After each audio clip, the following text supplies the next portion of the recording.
മൗനവും നിഷ്ക്രിയത്വവും. ഉത്തരവാദപ്പെട്ടവരെ ചോദ്യം ചെയ്യാൻ ബാധ്യസ്ഥരാണ് മാധ്യമങ്ങൾ. അവരിൽ ആരൊക്കെ അതിന് തയ്യാറായി?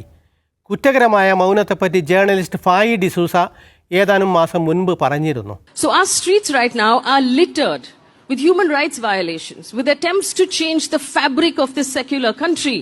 Our streets right now are full of crime.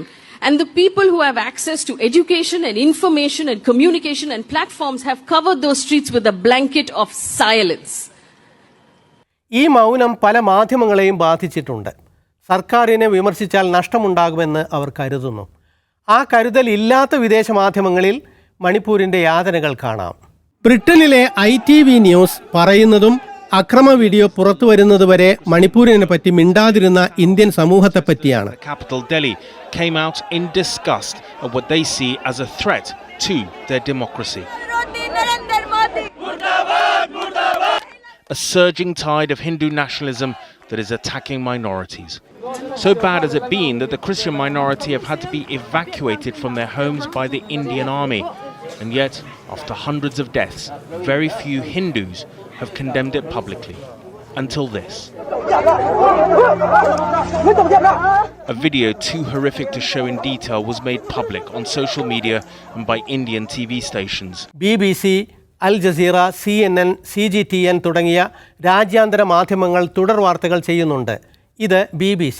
Let's turn our attention now to Manipur in India, where a group of women have attacked the home of the main suspect in a high-profile sexual assault case that's triggered widespread protests.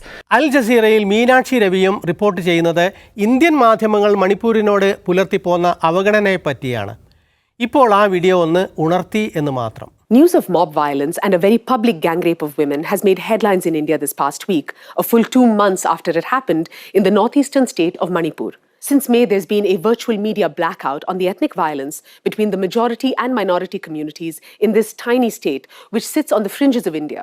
One of its borders is with Myanmar. Events here are vastly underreported by the national media at the best of times. This media neglect has been intensified by a 2-month-long clampdown on internet access. ഇന്ത്യയിൽ പത്രങ്ങളും digital online മാധ്യമങ്ങളും Manipur viral വീഡിയോയുടെ വാർത്താ പ്രാധാന്യം കണ്ടറിഞ്ഞപ്പോൾ ദേശീയ ചാനലുകൾ എന്ന് പറയുന്നവ അതുപോലും അവഗണിച്ചു. മിണ്ടാൻ ധൈര്യം കാട്ടിയവയിൽ the Print, the Scroll, the Quint തുടങ്ങിയ ഓൺലൈൻ മാധ്യമങ്ങളുണ്ട്.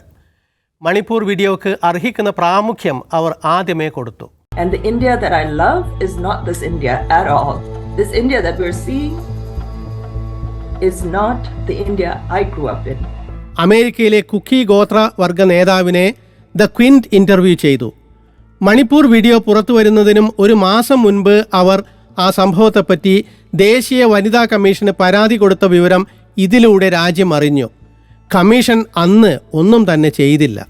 ബർഖാദത്തിന്റെ മോജോ ചാനൽ പീഡനത്തിനിരയായ ഒരു സ്ത്രീയുടെ ഭർത്താവായ മുൻ സൈനികനുമായി സംസാരിച്ചു നോക്കി. I asked him to describe his emotion and he said in his worst dreams he never thought such a day would come.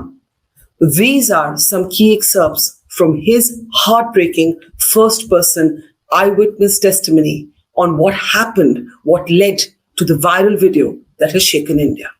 फौज में 28 साल नौकरी की है और श्रीलंका में भी IPKF में था और करगिल में भी मैं जो उसमें भी लड़ाई में हिस्सा लिया है.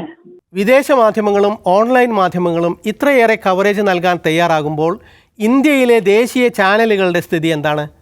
അക്രമങ്ങൾ തുടങ്ങിയ മെയ് 3 മുതൽ മോദി വാ തുറന്ന ജൂലൈ 19 വരെയുള്ള കണക്ക് ഇങ്ങനെ. ഈ 79 ദിവസങ്ങളിൽ അന്തിചർച്ചകൾ 455 എണ്ണം. അതിൽ മണിപ്പൂരിനെ പറ്റി 2 മാത്രം. ക്രൂർ ദർശൻ എന്ന മാധ്യമ നിരൂപണ ചാനലിൻ്റെ കണക്കാണിത്. മണിപ്പൂരിലെ വംശീയ ഹിംസയെ ബംഗാളും രാജസ്ഥാനും പോലുള്ള സംസ്ഥാനങ്ങളിലെ കുറ്റകൃത്യങ്ങളുമായി സമീകരിക്കാൻ വരെ ഗോദി മീഡിയ തയ്യാറായി. മണിപ്പൂർ पर बात हो और बंगाल और राजस्थान पर होठ सिल ले. अगर राजस्थान में घटना हो तो वो घटना नहीं दिखाई देती, अगर छत्तीसगढ़ में हो तो नहीं दिखाई देती. इन सब पर क्यों नहीं मुंह खुलता कांग्रेस पार्टी के नेताओं का? The Congress has no right to lecture us today. സാധാരണ കുറ്റകൃത്യങ്ങളും വംശഹത്യയും തമ്മിലുള്ള വേർതിരിവ് അറിയുന്ന വിദേശ മാധ്യമങ്ങൾ മണിപ്പൂരിലെ കുരുതിയിലേക്ക് ക്യാമറ കണ്ണ് തുറന്നിരിക്കുമ്പോഴാണ് ഇവിടെ കുറേ ചാനലുകൾ തലതിരിച്ച് മറ്റിടങ്ങളിലേക്ക് നോക്കുന്നത്. BBC-യുടെ ഒരു റിപ്പോർട്ടിൽ നിന്ന്. Ethnic clashes between Manipur's Kuki and Methi communities have roiled the northeastern Indian state since early May. In less than 3 months, the violence has killed at least 130 people. രാജസ്ഥാനെ ചൂണ്ടി മണിപ്പൂർ ഹത്യയെ ന്യായീകരിക്കുന്ന ചാനലുകളിൽ റിപ്പബ്ലിക്കുമുണ്ട്. അങ്ങനെ ചെയ്യുമ്പോൾ തന്നെ മനസാക്ഷി കുത്തുകൊണ്ടാകാം അർണബ് ഗോസ്വാമി ഇടയ്ക്കൊന്ന് സർക്കാരിനെ വിമർശിച്ചു, ഒരല്പം. The government should stop this whataboutery. If you're asked about Manipur, talk about Rajasthan. Like if you ask anyone about Bengal, if you ask the Trinamool about Bengal, they want to talk about Manipur. If you ask the center about Manipur, they want to talk about the attacks on women in Rajasthan. ഇടയ്ക്കെങ്കിലും നേര് പറയണമെന്ന് republic ടിവിക്കും ആഗ്രഹം കാണും. ഇടയ്ക്കെങ്കിലും അധികാരികളെ ചോദ്യം ചെയ്യണമെന്ന് times നൗവിനും തോന്നി. അതിൻ്റെ reporter Tejashree Manipur മുഖ്യമന്ത്രി ബിരേൻ സിംഗിനോട് ചോദ്യം മുതിർത്ത് നോക്കി. How would you respond to the opposition raising again and again questions? For the let him speak. He's speaking. Please let him respond. The nation wants to listen to him too. The nation wants to listen to him. Please let him respond. Sir, he's speaking. We are. ജേർണലിസത്തിൻ്റെ പഴയ പാഠങ്ങൾ ഇപ്പോഴും മറന്നിട്ടില്ല എന്നത് ശുഭലക്ഷണമാണ്. പക്ഷേ വളരെയൊന്നും പ്രതീക്ഷ വേണ്ട എന്നാണ് news ലോണ്ടറിയിൽ Manisha Pandey പറയുന്നത്. മെയ് 1 മുതൽ ജൂലൈ 19 വരെ അർണബിൻ്റെ റിപ്പബ്ലിക്കിൽ മണിപ്പൂരിനെ പറ്റി എത്ര സംവാദം നടന്നു? 1 മാത്രം.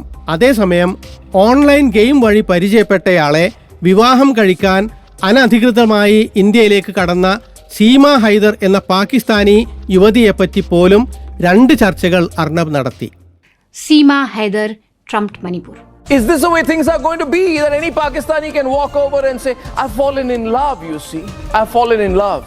റിപ്പബ്ലിക്കിൽ മാത്രമല്ല ഇങ്ങനെ, ടൈംസ് നൗവിലും മറ്റു ചാനലുകളിലും. सीमा हैदर की कुछ टेढ़ी है. सवाल ये है कि is she a risk? It's a very intriguing story, ladies and gentlemen. सीमा हैदर को हवाले करने का अल्टीमेटम देकर पाकिस्तान के सिंध में हिंदुओं को निशाना बनाया जा रहा है. पूछताछ में पता चला कि सीमा ने सचिन से पहले भी कई लोगों से संपर्क किया. ഈ സുധീർ ചൗധരിയുടെ ആജ് തക് ചാനൽ ജൂലൈ 19 വരെ എത്ര മണിപ്പൂർ ചർച്ച നടത്തി? 2. സീമ ഹൈദറിനെ പറ്റി 3 എണ്ണം. നാട്ടിലെ ഏറ്റവും വലിയ പ്രതിസന്ധി, ഏറ്റവും കടുത്ത മനുഷ്യാവകാശ പ്രശ്നം, അധികാരികൾ കുറ്റകരമായ അനാസ്ഥ കാട്ടിയ വിഷയം. നീതി ചോദിക്കാൻ ബാധ്യസ്ഥരായ മാധ്യമങ്ങൾ ഭരണകൂടത്തെ ന്യായീകരിക്കാനാണ് ഇപ്പോഴും നോക്കുന്നത്. മണിപ്പൂർ അധികാരികളെ മാത്രമല്ല വിധേയ മാധ്യമങ്ങളെയും തുറന്നുകാട്ടി.